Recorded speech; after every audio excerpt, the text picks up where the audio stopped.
Hi everybody. Welcome to Star Citizen Live.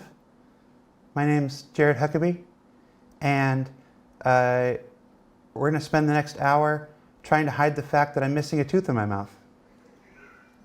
That's gone well. Yesterday I was just talking to somebody, and a tooth right in the front of my mouth just fell out. So I said I wasn't going to draw attention to it.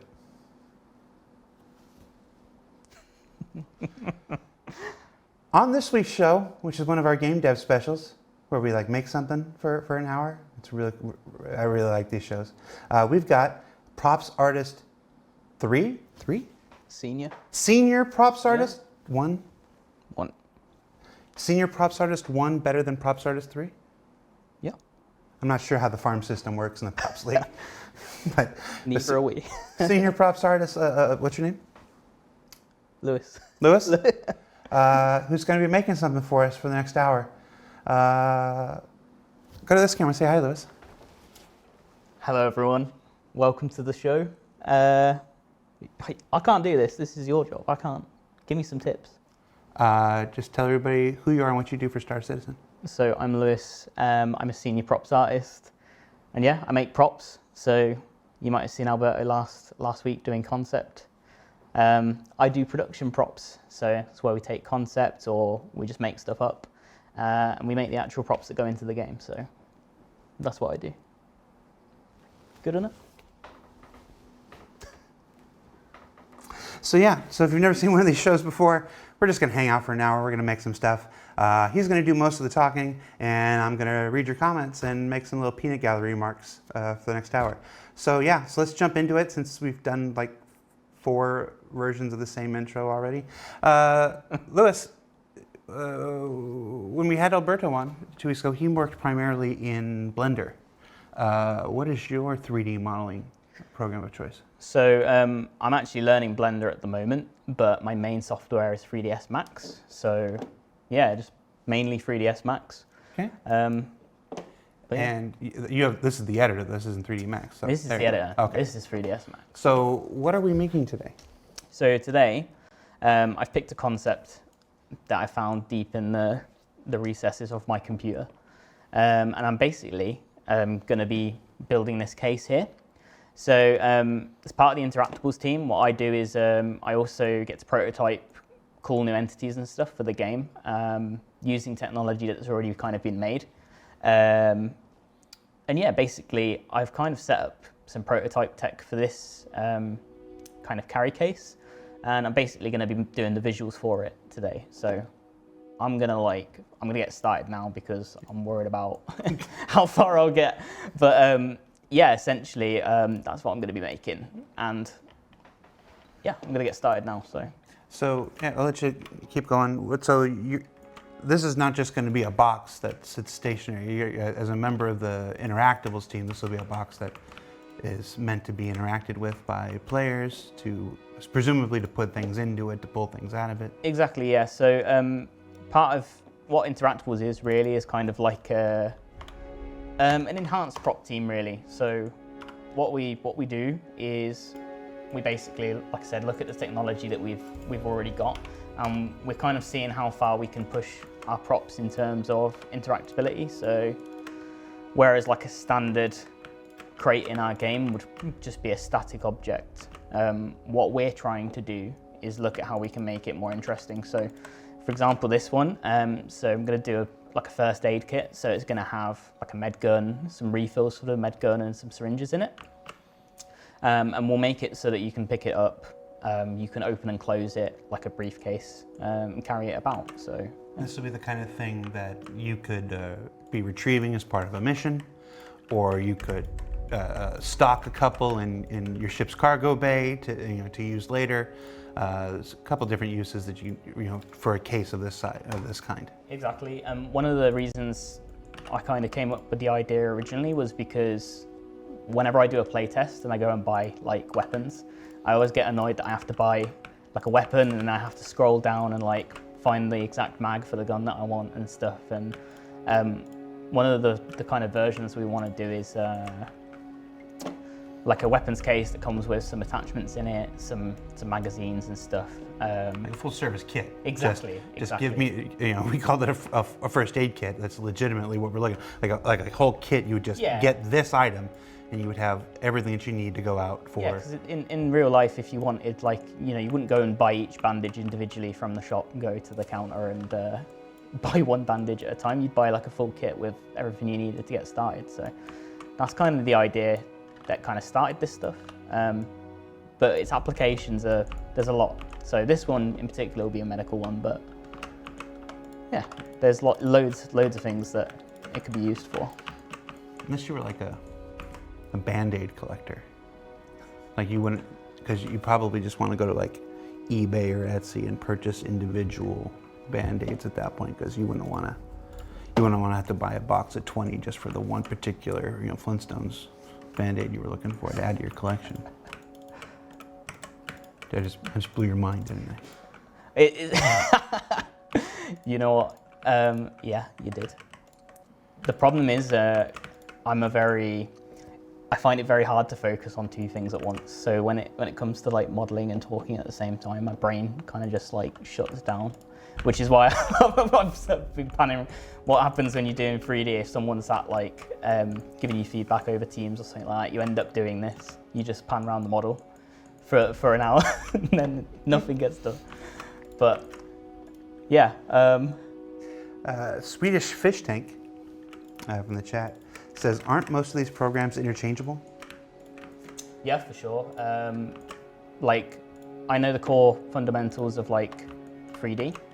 So learning Blender isn't as hard as it would have been if it was like the first program I ever learnt, but the operations you do in them are a lot different. So we have this in 3ds Max, which is called the stack. And basically it lets us put different modifiers on. Blender has like a stack as well, but it's not, I don't think it's quite as versatile. The other cool thing about Blender as well is that it's free. So say for example, I wanted to make something that I wanted to sell like online or something, I could do it in Blender and you wouldn't have to pay like the prices that you have to pay for 3ds Max. That being said, like, there's a lot of functionality that we use that comes with 3ds Max for production, which is why, concept artists will work in Blender to create things. Because they're not going directly into the game. They're kind of just being used to kind of show us what we can do. I'm just undoing because I've realized I've done the bevel the wrong size. I was literally like waiting to ask because I'm like, no. I thought you were doing something very like avant-garde. I was like, yeah, I'm pressing the finish it now button, which automatically completes any model on your screen. Ryle Art says, can you use Blender and RSI? You mean working here at Cloud Imperium? Yeah. The last show of these that we just did had Alberto Petronio on, and he spent the entire hour working in Blender.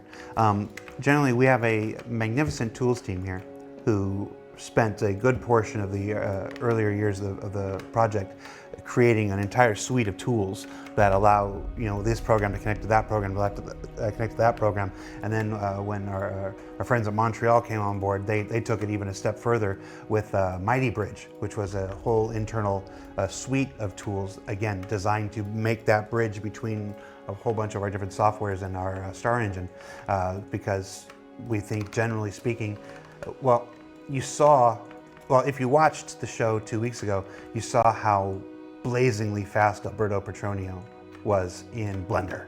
Like, this is a human being who, like merged with Blender at some point in his young existence.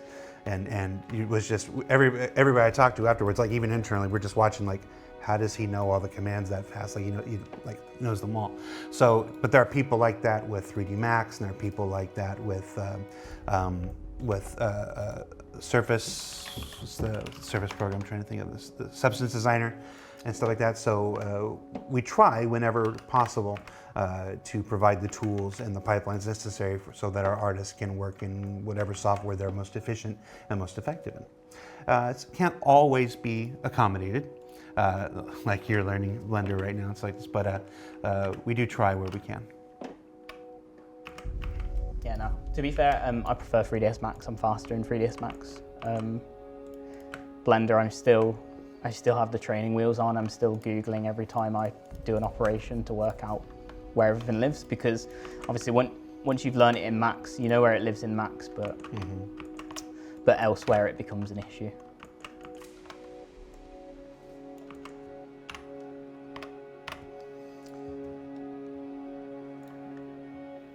So what I'm doing now, basically I'm just trying to get the kind of main shape. So there's like a shell that sits around it. There is a main kind of body, and then I need to separate it off so that there's like a lid.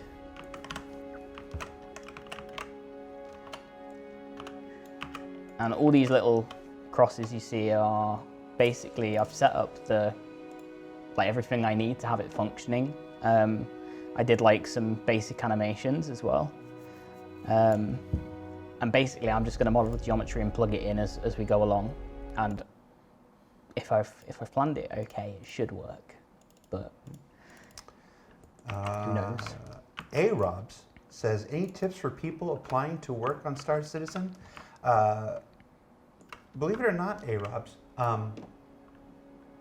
one of the big jokes that I have internally is that I'm going to do every single department before my time here is done, whether that's on the planet or in this building or whatever.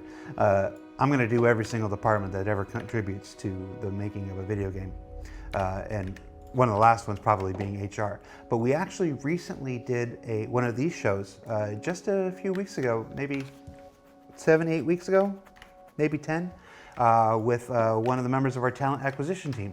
And we talked about what they look for in hiring applicants and all the kind of prerequisites and stuff. So we actually did do a version of that show. You can check it out in the Star Citizen Live playlist up on our YouTube channel. And I don't remember what we called it, but it was probably something whimsical, because I'm a jerk.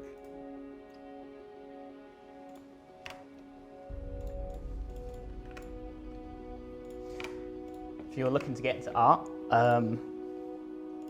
like I said, Blender's a really good place to start, completely free. You don't need to go and pay for any of it. And you can learn all the skills that we use every day at work. As long as you've got, good foundation in that and some good work to display, then yeah, you're in. I don't even think you need a uni course or anything anymore. Obviously it helps to have that time to learn, but yeah, it's not really. I would say it's not one of those things where going to college and getting a degree is helpful if you learn. If you learn and you grow from the experience. But there are plenty of people I've known in my life. I'm almost 50 years old at this point. I've met plenty of people who have a degree, and it was very clear it was purchased.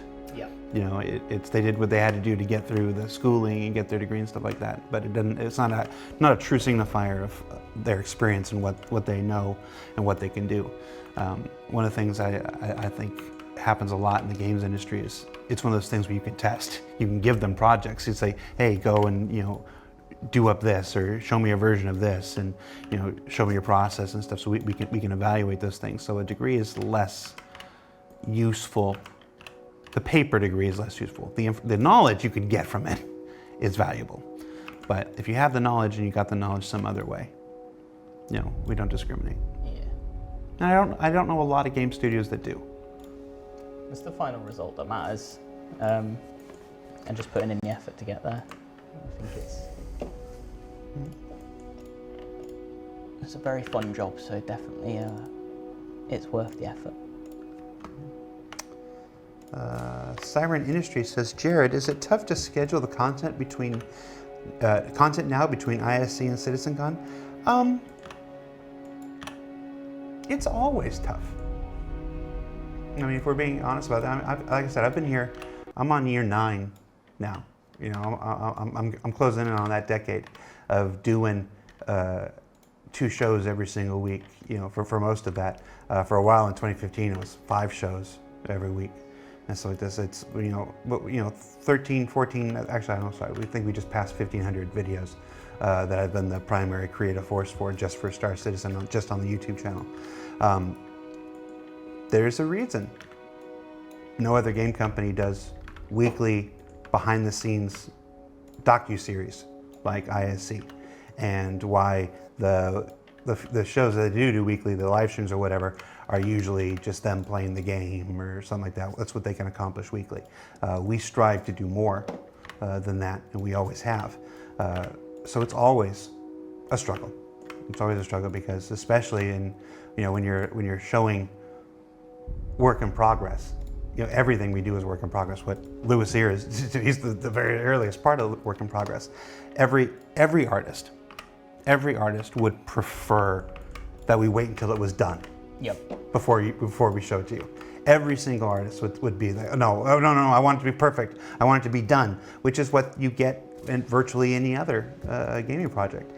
We chose not to do that though. So it's always a bit of a struggle to encourage folks, to enlist folks to show their work before it's done, and then to juggle that mixture. So your work is always going to be work in progress, but how work in progress? And can we do it 5 weeks before it's going to be ready, or can we do it 8 weeks before it's going to be ready? Okay, you showed it 10 weeks before it was ready last quarter. So this quarter on the new stuff, I'm going to give you 2 weeks. And the person who got 2 weeks last quarter, they're going to have to show their stuff a bit earlier, like 8 weeks and stuff. So there's always a very interesting negotiation process between the thing being ready, the people being available, and it just having a visual component. So that always exists, never goes away. It's why I look like this. I'm only 23 years old. But does it become more difficult between in the quarter three? Yes, it does. But we've always risen to the challenge before every other year. And like I said on ISC 2 weeks ago, the challenge can be an opportunity when you approach it the right way. It can be an opportunity to tell stories and to do things that might otherwise not have thought to do. So, I truly believe that adversity is the mother of creation, and some of the more interesting and weird things that I'm most proud of generally come out in quarter three, and is born out of the biggest struggle of the year. So, yeah, probably should have just said yeah. It's very deep for a Friday. That would have been easier. Very deep for a Friday. Very wise words. So what are we doing now? So now I'm still kind of, so I've got the shapes. I'm just kind of trying to detail it now. So I'm looking at the moment at this front bit where it kind of juts out. This is going to be very rushed, by the way. So this is obviously by all means not going to be perfect, but something like this can take days, even weeks, depending on the functionality and if DataForge is behaving. But yeah, no. DataForge, another one of those terrific tools made by our tools teams. I joke a lot, but it's really cool. Usually at a studio, like a props artist would just be responsible for doing static assets, whereas here I really get the opportunity to make some like awesome stuff. So I think in some of the previous ISCs, you've seen stuff like the coffee machines, the posters. If you've got the new Alien Week gift, that's also something I got to work on and experiment with, which was my first kind of... At the fidget spinner thing? Yeah. we did call it the fidget spinner internally, yeah. But yeah, that was like a super awesome opportunity that like you wouldn't get anywhere else. And yeah, it's awesome. Like there's so many cool systems that I get to use and get to learn. And that's where stuff like this comes from. And towards the end, I'll show you more examples of like kind of finished versions of what this kind of stuff can be used for. but yeah, the future's bright. Lauman68 asks a specific question, but I'm going to answer it because it applies to just about everything. How long does it take to create a plant or a tree? How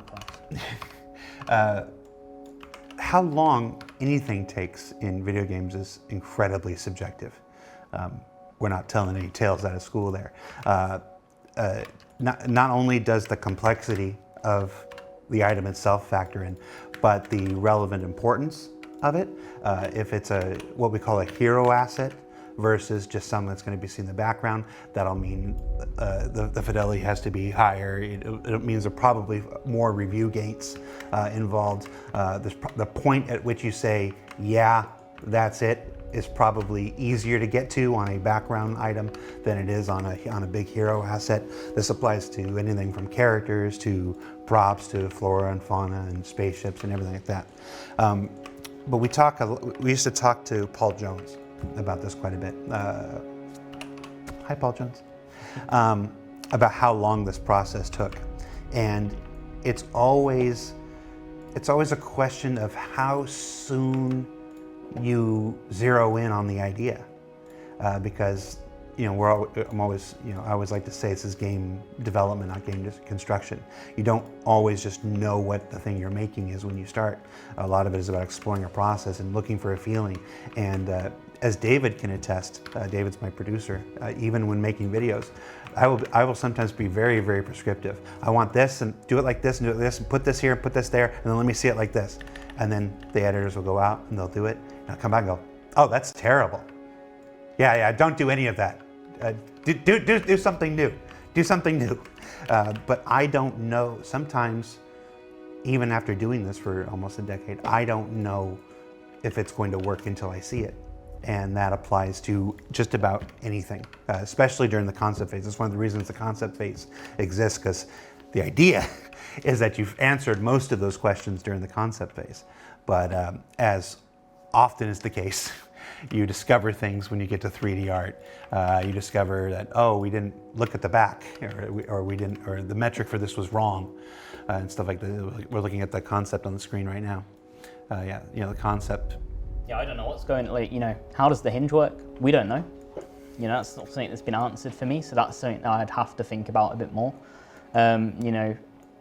Working from a concept it's really nice because it becomes more about problem solving to create forms, as opposed to problem solving to create, functionality and the entire object. You've got a starting point, which is really, really cool. You can see these are like latches. There's a handle that you can carry it with. It's got branding on it. You can tell it's a medical crate from the branding, maybe the colors, obviously the text. Whereas, if I came on this live stream and I didn't have a concept, I probably would spend most of the hour just spin. No, concept's great for a lot of reasons, but I think chief amongst them all is somebody else goes through a certain amount of hell instead of you. I don't know, they make it look easy. It depends. It depends. Even when Alberto was doing his 2 weeks ago, two of them were striking, had very striking silhouettes. You're like, okay. One of them was like, all right, it was pretty much kind of what you expected, and one of them was a disgusting homunculus that he should still feel shame about, and he knows which one that was. Is it the tall one? It's the tall one. That's the tall one. Yeah, I watched it, and I was very jealous how fast he works so fast. He's an absolute machine. But see, even regardless of how fast he is, he's still a concept artist. Is still attempting to hit something that's in the mind of multiple art directors. Yeah. Whether it's Elwin in Austin, or it's Ben Curtis here, or it's our new person in Montreal whose name is escaping right now, or CR, or John Crew, or maybe Ian's got a real strong opinion on this one because it plays into a gameplay that so it's like you're trying to synthesize all these ideas, and even as fast as you can be, or as fast as he can be, it always comes down to how soon you get to that consensus, that you realize that thing that somebody has in their head, and then realize that thing, or sometimes helping them realize that thing in their head was wrong, and go, oh, I thought that would look much better. Is this a component? If you're just joining us, we're now about 25 minutes into the stream. We are making what is essentially a first aid kit. One of the directives for the Interactables team right now is to create kits, crates that have a pre-designated series of things in them, whether that's a gun, along with a scope and a mag and a stock, or in this case, it's a medical gun along with some first aid kits and some of the gels and stuff. Just the idea being that we can streamline the process of picking up these things that are multiple components and helping you store them, helping you transport them, and maybe even helping you purchase them from the in-game stores quicker. I love these for RP purposes as well, and there's a lot of role players out there that like this kind of stuff. And I love in games having that kind of tactile feeling of being able to like whip open a crate, pull up some tools, place them back, and opens the way for other things too, like I don't know, for example, collectible flair and stuff. Maybe you can bring it back, put it in a case, lock it away. There's lots of exploration we do on our team to basically see what we can do with the current tech and what we can bring. I remember when the med gun was first being tested internally. Like the first thing I did with it was try to melee somebody to death with it, because I like the irony of it. Well, it's I remember, wasn't it at one point the only weapon you could use in green zones, and people were just drugging other people? Well, we knew that was going to happen. We even said that was going to happen on ISC or SC, one of the shows when we were doing it. Like, you understand, people are just going to overdose people in the green zones, and a certain major developer was like, yeah, we still need to get it in for all the other testing. We know that's going to help happen, but we hope it's a minimum, and it was not a minimum. That was chaos.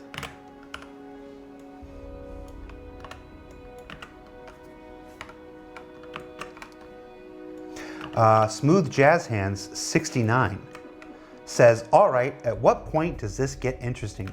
You missed it. You missed it. Smooth Jazz, so you can go to the video section on Twitch and you can start the stream back up from the beginning. So you should go back to the beginning now and play it from there while we're going to continue on, and you'll get it'll happen. I promise. You just missed it.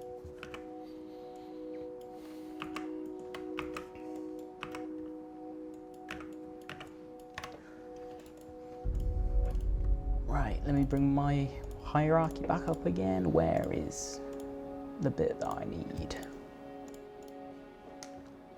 Right there.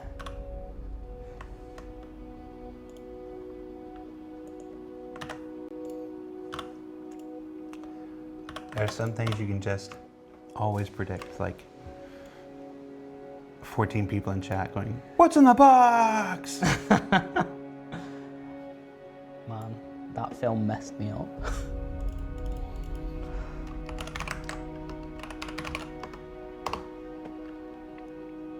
I was talking about Pulp Fiction. What were you talking about? I did, when I was doing a bit of prep for this, I did think about putting a point light in the box so that when you cracked it open, just a blinding light. But I didn't end up having time to do it, unfortunately. Fat Lou SC says, finally, Lando acknowledges me.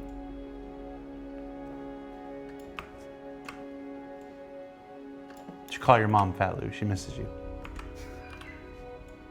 I mean, that's what it says here.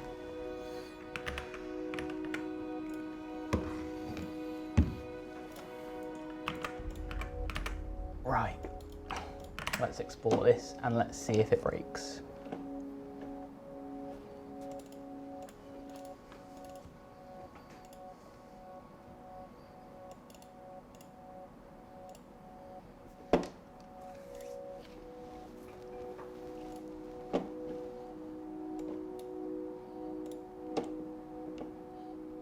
But you had a box. You had a button that says box this whole time. Why have we been Yeah, spending? yeah. Why have we been This is, spending all this time when there was just a button that said box?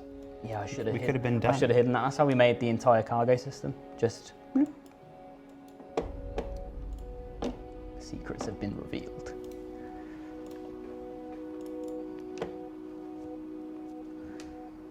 Yeah, we joke a lot on the props team that we're just team box, because a majority of the stuff we used to make was just boxes. We make a lot of cool stuff now though, but not anything I can show yet.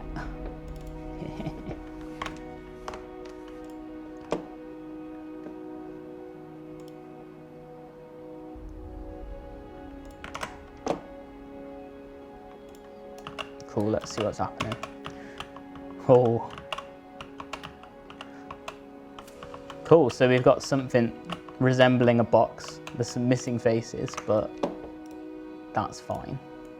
It's not as chaotic as I thought it was going to be.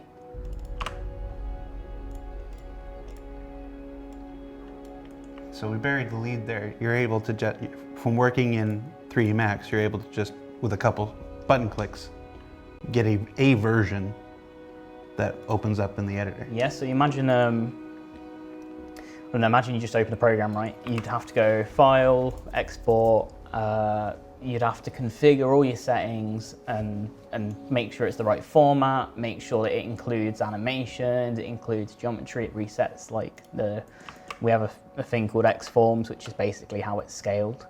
Like when I look down here, it says 100, 100, 100. Say I did that, it's 208 times, it's at 208 scale. So you'd have to basically select another option for that, and it's a nightmare. I've got it bound to this Control-Shift-E, and then it does some stuff, and here it is. So say for example, I wanted to do a stretch limo lid. He has become the long boy. There we go. We've got a toolbox now. Toolbox. Anyway. Box for tools. Yep. It's very, very fast. Adam at 1 says, is the idea for these to be carryable and stackable? Absolutely. The idea for these is that, yes, they can be everything from mission rewards or mission goals, like you need to deliver X number of medical supplies to this outpost on such and such. It would be pretty silly to be carrying individual med guns, just dropping off a pile of med guns and dropping off a pile of the goo vials and stuff. So yeah, so crates like these can be the objects of missions. They can also be a shorthand for purchasing in game. If you want to stack a couple of these, in different cities, in different ships, why not just utilize some of the cargo grid as storage in case you have a ship that's got a rather small internal storage kind of thing. Basically, the uses of these are plenty. They're also can be used, as most props are, to simply decorate locations. When you go into the med center or any place where you would expect to see these things can be on shelves and decorating around and stuff. Or you get to a scene where some kind of trauma triage is handing, the NPCs would have these open, with the guns removed and stuff like this. So like all props, they can be used to dress and decorate a scene. They can be used in shopping to speed up that whole pipeline, and it can be used for the mission system as both deliverables and retrievables. And possibly even rewards, I suppose. Yeah, so I can show you now, it's not just a mesh. This one is something I've been developing for a little while. So the animation's obviously super, super basic right now, because it is just me bashing it out in 1 hour on a stream. But this is, its most basic form, right? You've got a box, you can pick it up, you can carry it. It's actually quite big.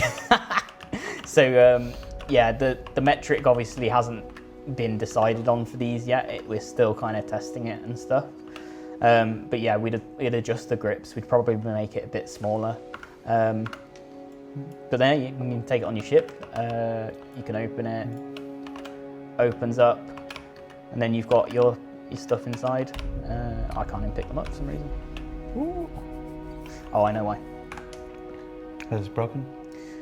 Yeah, so basically we have like physics proxies on these, and basically this the collision for this box at the moment is currently blocking my ability to get an accurate hit onto the items. So all I need to do, just take the top of this, I'll lower it down temporarily, and I'll make a more accurate one later. And that's what controls stuff like, you know, when you're getting shot at and you know, there's like a gap through, I don't know, there's like a gap somewhere that you're trying to shoot through, but then the bullets just keep bouncing off the gap. It's because the physics proxy isn't accurate. So we've got our med gun, and then we can stow it away again. Same with, you know, you've got 2 refills, and we can customize these, like, you know, when missions gets hold of these, I'm sure they'll create like, you know, maybe a mission like Siege of Orison, maybe they have like a staging area with like lots of different items in, like crates, and maybe you can have like a support person running supplies back and forth, that kind of thing. Now, for the next step in this, I have to imagine probably, like, obviously you wouldn't just transport, these wouldn't sit on a flat level on top, and I think it's, you know, once they physicalize, the items inside would shake apart and break the box. So we do some cut-ins? Yeah. Okay. Yeah. You have to watch out for loose components like this. I remember, and I've told this story a few times, so I apologize if somebody's been watching me for like 9 years now and you've heard it before.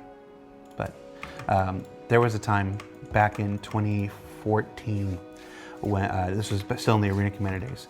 A Hornet, people were flying a Hornet in the Arena Commander, and it would just randomly explode. Even in free fly, with nobody else shooting, it would randomly explode. Even in a completely open map with nothing to collide with, just randomly as it flew, it would explode. And they, you know, and all bug finding and fixing is based on reproduction, how often you can repro it. And they just couldn't repro it. It seemingly happened at random. Some people would fly their ship for an hour and a half, and it would be fine. And some people would fly for 15 minutes, and their ship would explode. And what it ultimately ended up being was that on the original flight suit, back from the original Wing Commander, the white and red one where everybody was bald and everything, there was a flashlight that dangled on the belt. The flashlight was physicalized and dangled on the belt. And depending on how you flew, how many G-forces you did, that flashlight would dink against the side of the Hornet for 1 point of damage. Dink! 1 point of damage, dink! 1 point of damage, just rolling around inside the Hornet, till eventually it exploded the Hornet. So that took forever to figure out. So whenever I see loose things in a box like that, that's what I always think about. Like, you're gonna need to find some way to secure those in that box. Yeah. Luckily, I think with item ports, we're safe with that kind of thing. But yeah, my God, like before we had, well, this is why I'm developing this, because before that, like, we could just physicalize everything in the box, but it would be an absolute nightmare. Like, you wouldn't be able to do anything. I think we had a problem fairly recently, I think, with something to do with the chessboard. When a ship was blown up, the chessboard inside the Mercury Star Runner, obviously now cargo kind of like scatters, right? When the ship, I think it's when it soft deft, all the cargo comes off the cargo grid and kind of scatters. That includes the chess pieces on the chessboard. So when that chessboard was there, all the pieces of that chessboard would have to like break off, and it was causing some performance problems. But yeah, we were trying to work out what it was, and it's always the tiniest little things. The tiny cool things, yeah. Like there was a version of the, we're just gonna tell some old stories here, what we're doing here. There was a version of the Freelancer, the second version of the Freelancer. Freelancer has been remade 3 times, or been made 3 times, so it's remade twice. So the first time it was remade, that version had 100 to 200, I don't have the exact number, of little rivets all around the exterior. And it was built by an outsourcer at the time, because the company was so small and early at the time. And the outsourcer took the rivet from the concept mesh and just Control-C, Control-V, and put it into the in-game model. And then Control-C, Control-V, Control-C, Control-V. So they didn't, that person did not make the rivet at a production scale. He took it from the concept, and you know, concepts are terribly non-performative. And this thing, this individual screw had as many polys as the entire ship. The production version of the ship existed in this entire little screw because it was just a cheap, dumb screw made for a concept. So that by the time the ship was done, the ship had a resource footprint bigger than the Idris. Oh no. The Freelancer. And so then, you know, during the old hangar module, people would have like 6, 7, 8, 9, 10 of these things spawned in their hangar, and people would just load up, like their hangars would just crash and be really, really slow. It was all because of a stupid little rivet. We had something similar about a year ago. We found there was we have like a cinder block in the game somewhere. I think it's an environment asset, and it was the highest poly mesh ever. Like it's a cinder block's a square, right? But this thing must have been, I swear it was around 50-60K. Like it was mental. And we were sat there just, and we put it in our backlog to like basically work on it at some point. And I remember like, I think it was Joe that did it. He went and like fixed it. We crowned him as a hero that day for fixing the cinder block. But yeah, there's lots of stuff like that. The small, seemingly insignificant stuff. Yeah. The stuff you think you can skip, that you can just drive by and do quickly. You think it would be like, I don't know, the big stuff. But yeah, it more often than not is the smaller bits and pieces. So yeah, I'm gonna try and start putting decals on this now. So again, I'm conscious of time, so this is not gonna be the coolest mesh ever.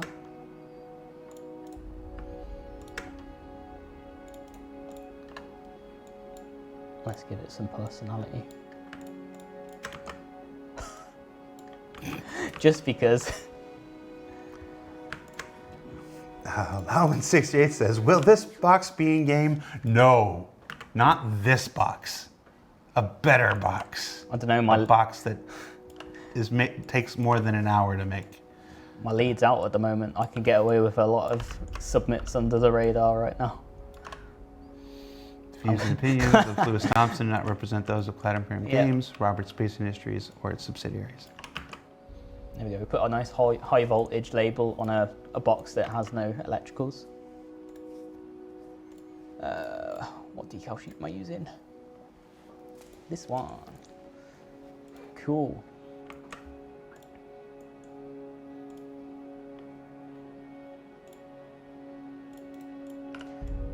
There was a university lecturer I had who, this thing up here is called the view cube.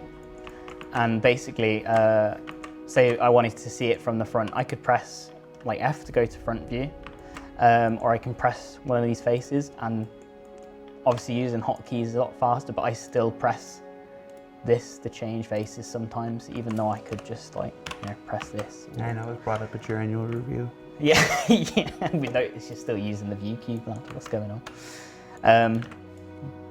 Yeah, to that lecturer, look at me now. Still using it.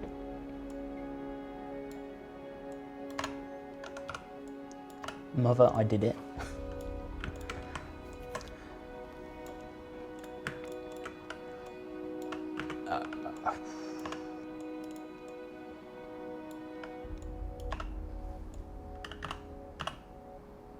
This is awful scale, by the way. This is not translating as well as before.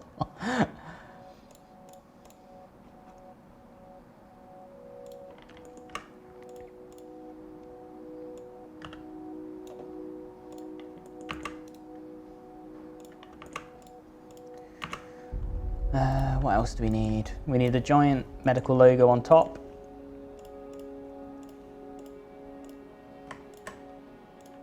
my hierarchy behaves. Ship It? No, that was the other show.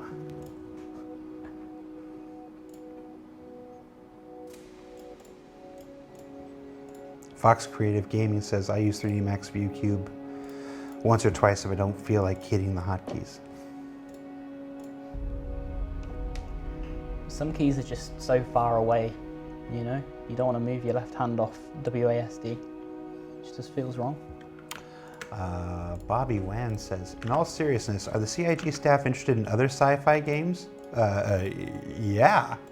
I mean, we're at like 1,200, 1,300 people in 5 studios around the world. So, and we're all here because of our shared, well, maybe not all of us, but most of us are here because of our shared love of sci-fi video games. So yeah, you know, there's the chats that go on. You know, there's people, actually just today, I was trying to schedule a D&D game for one of the groups, and they're like, no, Starfield comes out that day. I can't do D&D, I can't do D&D that week. And I was just like, all right, understandable. Fair play. Understandable. But yeah, I mean, it's you know, we've been on record before. It's like, it's not a, we don't see it as competition. We see it as, you know, the rising tide raises all ships. You know, every space game out there just brings more people into the genre, and who play that game and finish that game, and then go looking for the next space game and stuff like that. So the more the merrier in that regard. And yeah, there are plenty of people here that I know excited for just about every game you see out there. I was just talking to somebody who's major into that shipbreaker. Oh, the hard space, yeah. space. Stuff like that. So I love that game. there's there's a sequel for Deliver Us Mars that's coming, or is that the name of the sequel? I can't remember. I'm really bad with names. But I want to play that sequel to Deliver Us Mars. Deliver Us Mars. I can't remember what it's called right now.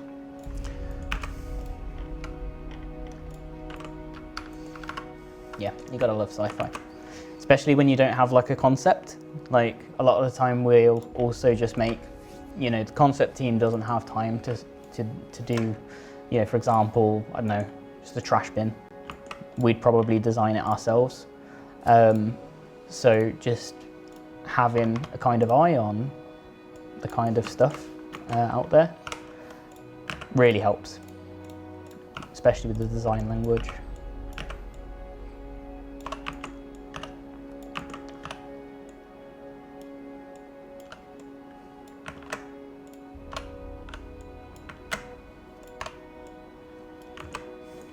Stanton doesn't have OSHA? No. I make that remark to Ian about once a year.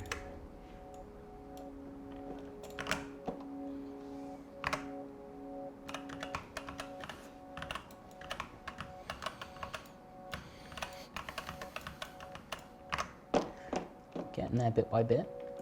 How are we doing for time? I got about 10 minutes. Okie dokie. The Poet says, I've been enjoying D&D a lot, just started playing a few months ago. Yeah, man. We, big D&D constituency here at CIG. Like I said, I'm running 3 different groups. I'm running 3 different groups myself. I'm playing in a 4th game. I sub in on a 5th game. And then, you know, already talks about doing a regular Baldur's Gate 3 thing. You know, because the multiplayer doesn't have drop in, drop out, so you kind of have to schedule if you want to do a multiplayer game and stuff like that. So yeah, big D&D constituency here.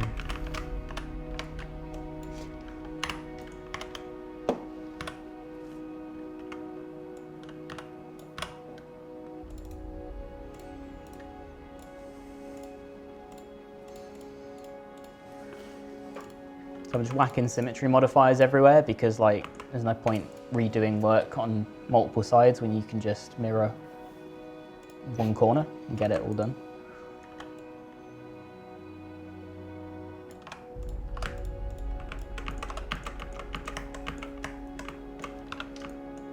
Oh no, I'm selecting too many faces.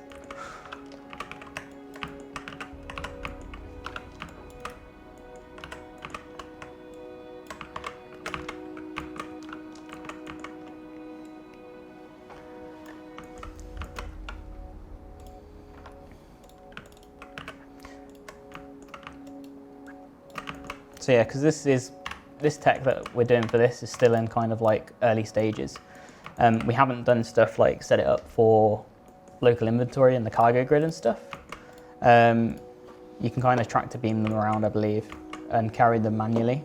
But at the moment they're still in their early phases. We haven't locked down the metrics on them and stuff, which is why this one's quite, compared to the concept, it's actually a bit taller. Things are kind of spaced out differently, and you know, even though the concept comes like this, we'll probably still like adjust it and change it to basically fit in the character's hands and not to have the issue that we have where it's kind of, you know, it's, these items aren't kind of that tall, so you know, there's a lot of empty space down here that could be used, so we can probably make the whole thing a bit smaller. But yeah, lots to change on it. I can actually still pick this up with it open, so. You imagine you got like a tray of items, you could be walking through your ready room on your ship and be giving out weapons to everyone. Well, now it's a personal shield in FPS combat. Yep, exactly. There's another thing to worry about. So, bring your Kevlar med box. That's another thing I want to do. Deployable cover. That would be cool. We gotta get back to deployables at some point. Yeah. We had a dream once. Turns out something that you thought was quite simple, there's actually a lot involved.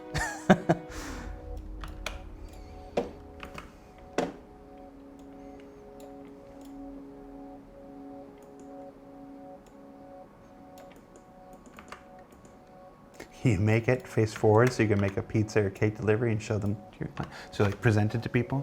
Yeah. I think if, like literally if I go, so our grip system works, basically you can tell by the grip orientation of what direction you're picking it up from, so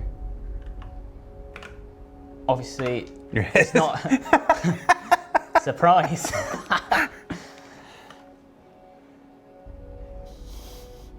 Oh, there we go. Here's Johnny. What's in the box? But yeah, you can do that for sure. And it's really fun because you start off with like a small idea like this, but then while you're messing about doing one of them, loads of other ideas come. So that's our team's job, come up with cool ideas. I just got to work out why my latch isn't working now. There we go, same problem as before, this proxy here is in the way.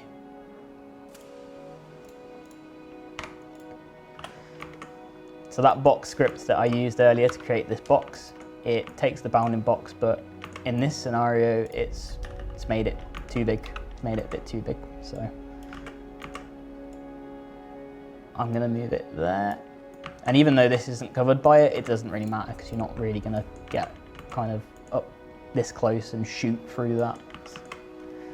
We actually had I got told off because I made all the current cargo boxes that are the kind of generic cargo crates, and I made the proxies way too detailed, and they were, when people were spawning like a full Hercules full of them, the game didn't like it. So I had to go and reduce them quite a bit. So now it should be able to close and open normally.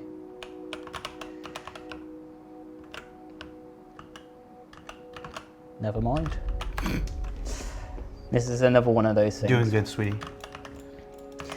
But yeah, this is kind of like, you know, a very short look at how we'd start approaching an asset. And we'd obviously pay a lot more attention to like the forms. So it would probably be, we'd make it like this, and then we'd look at adjusting metrics and stuff like that to make sure that it was correct.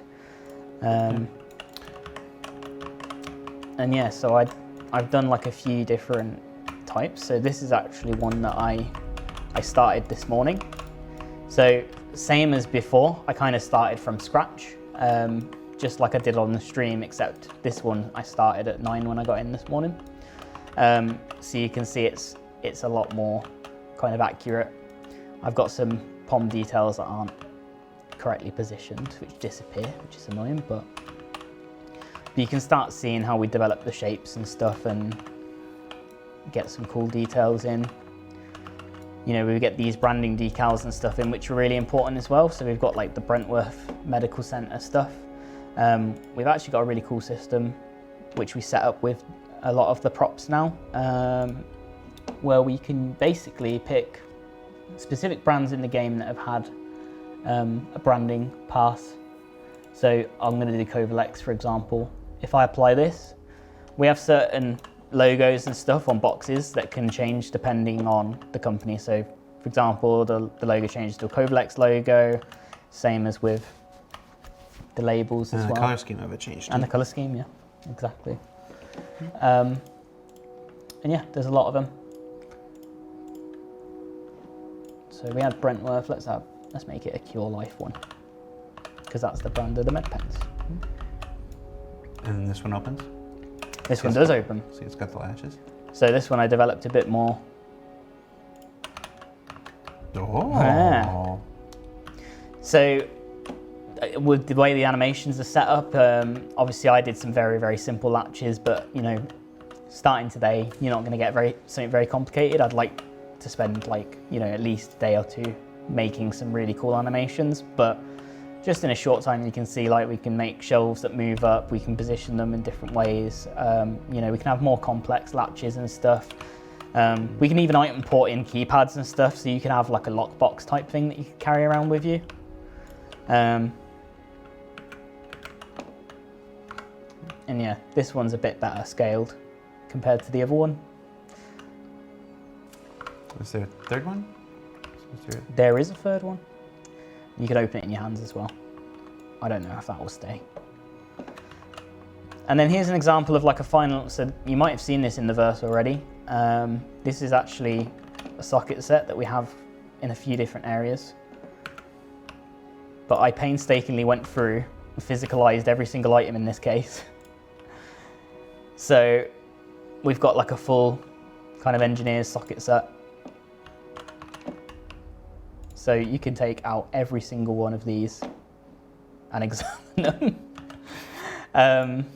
And there's about 30 different item ports in here. And yeah, I just did it because I thought it'd be cool, and it was a proof of concept. So I don't know if they've started placing this one about, but yeah. And then you can obviously place them back in place.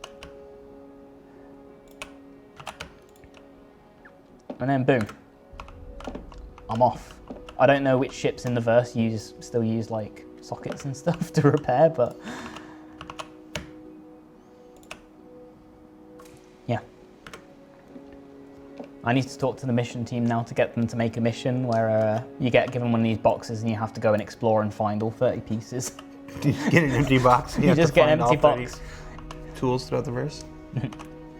They left the back door of the Cutlass Black open, and all these socket pieces fell out. Go around Stanton and find them, sorted. But yeah, these are just a couple of examples, and obviously like we'd love to do more like military ones, you know, mining ones, medical ones, anything you could think of.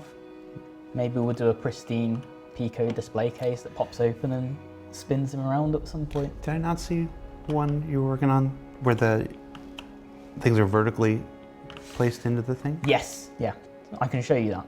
That's oh, where is it? I don't know. Everything's gone.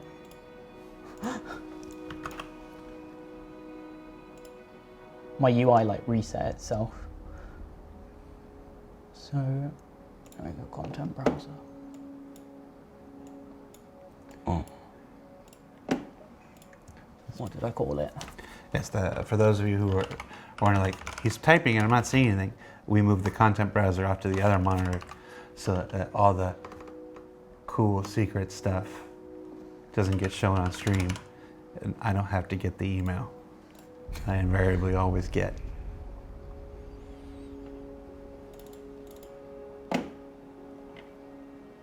I don't even know where I put it, to be honest. Good job. It's all good. That one can remain a secret. All right. Well, I think that pretty much does it. So yeah, so that's a small glimpse into the process of making an interactable first aid kit for Star Citizen. These kinds of kits are one of the kind of standing, tasks for the team there. Just finding ways to collect the wide myriad of items that are in the Star Citizen universe, and finding new ways to package them together to make them easier for you as a player to attain them, to carry them around, to transport them around, and then of course to serve as selectables and deliverables for missions and other gameplay avenues. So yeah, good job. Thanks. I mean, we do these every once in a while. We hadn't done one in about a year, and then we came back with two, roughly back to back, because it's always hard to. The main lesson we learned is that it's impossible to make anything for a video game in an hour. But I still like showcasing a bit of the process, a bit of the workflow, some of the tools that people use, and stuff like that. So I really appreciate you taking the time on your Friday to Thanks for hang out here. inviting me. I like doing it. So yeah, thanks for watching. We'll back next week with something. I can't think of it. I was on an airplane for a long time, and I'm still not fully here. Part of me still there. But yeah, check it out. ISC this week was a look at Rastar and how it's being used to place the new underground facilities that are going to 320, realizing all their potential and all the different variations and stuff that the folks developed years ago when they first created those things. And then next week, what's next week's show? Oh, right. Next week's show is our big look at work of the VFX team and a bunch of the stuff that they're doing, and maybe just a little bit of an update on Fire, because we're probably going to do a bigger update on Fire in a couple of weeks. So, but they're working on lots of cool stuff. There's lightning in that one, right? Yeah, there's lightning in that one too. It's really cool. So yeah, so that's Lewis, and I'm Jared, and that's Dave, and that's Pete, and this has been Star Citizen Live, and yeah. That's it.